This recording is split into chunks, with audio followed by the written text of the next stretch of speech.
कभी लिया था सीएम योगी से पंगा, फिर ऐसी फूटी किस्मत की बुलडोजर बाबा ने कहीं का भी नहीं छोड़ा, खत्म हुआ खेला।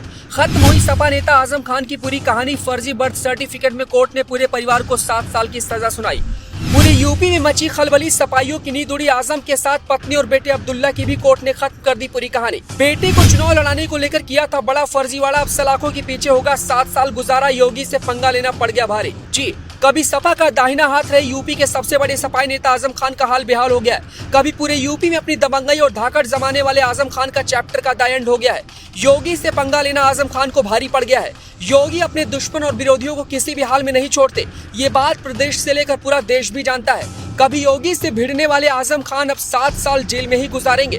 जिस केस में ये सजा सुनाई गई है वो मामला साल 2017 के बर्थ सर्टिफिकेट का था। आजम के साथ साथ उनकी पत्नी और बेटे का भी खेल खत्म हो गया है। अब तीनों एक साथ जेल के पीछे अपनी काली रातें गुजारेंगे। तीनों को 7 साल की सजा सुनाई गई है। फैसले में फर्क होता है। जी आज फैसला निकलने दो भाई, उसको निकलने दो, लड़की को हटो पीछे।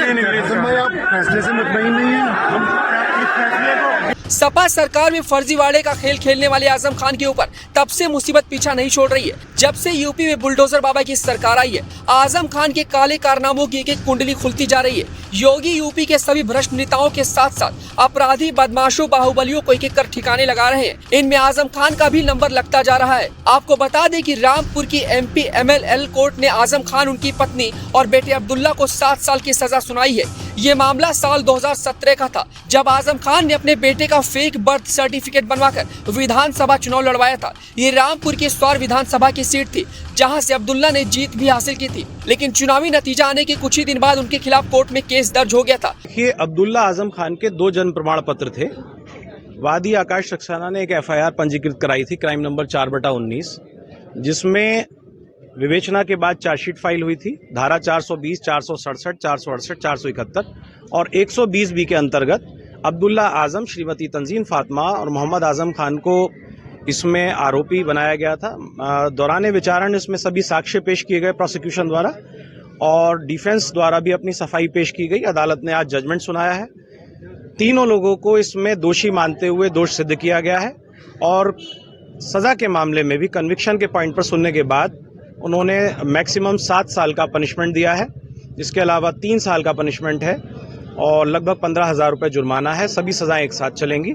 अब्दुल्ला पर आरोप लगा था कि उन्होंने अपनी असल उम्र छिपाई है, जो उन्होंने फॉर्म में भरते वक्त लिखा है। असल में वो उतने साल के नहीं थे।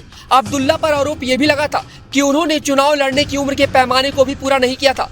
बता दें कि अब्दुल्ला पर पहले जन्म प्रमाण पत्र के आधार पर पासपोर्ट हासिल करने और विदेशी दौरा करने के साथ साथ सरकारी काम करने के लिए दूसरे प्रमाण पत्र का इस्तेमाल करने का भी आरोप है। देखिए, इस पूरे मुकदमे में अगर देखा जाए 5 साल ये लगे, और 5 साल के बाद जैसा हमने न्यायपालिका के हर फैसले में हमने यही कहा कि हमेशा वहाँ का जो फैसला वो सत्य की जीत होती है।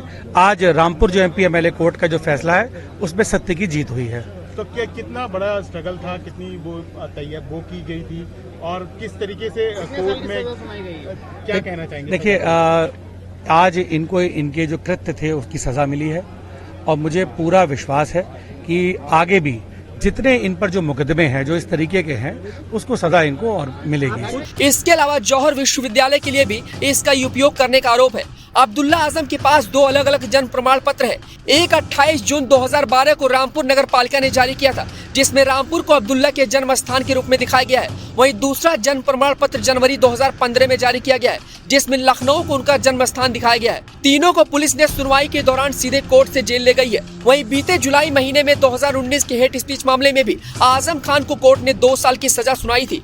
आजम ने लोकसभा चुनाव के दौरान एक चुनावी सभा में CM योगी और रामपुर DM पर आपत्तिजनक और भड़काऊ टिप्पणी की थी, जिसका वीडियो जमकर वायरल हुआ था, जिसके बाद भाजपाइयों ने जमकर हंगामा किया था और आजम खान पर 3 धाराओं में केस दर्ज हुआ था। कुल मिलाकर के आजम खान की पूरी कहानी अब खत्म हो गई है। इस खबर पर आपकी क्या कुछ राय है, हमें अपनी राय कमेंट बॉक्स में दें।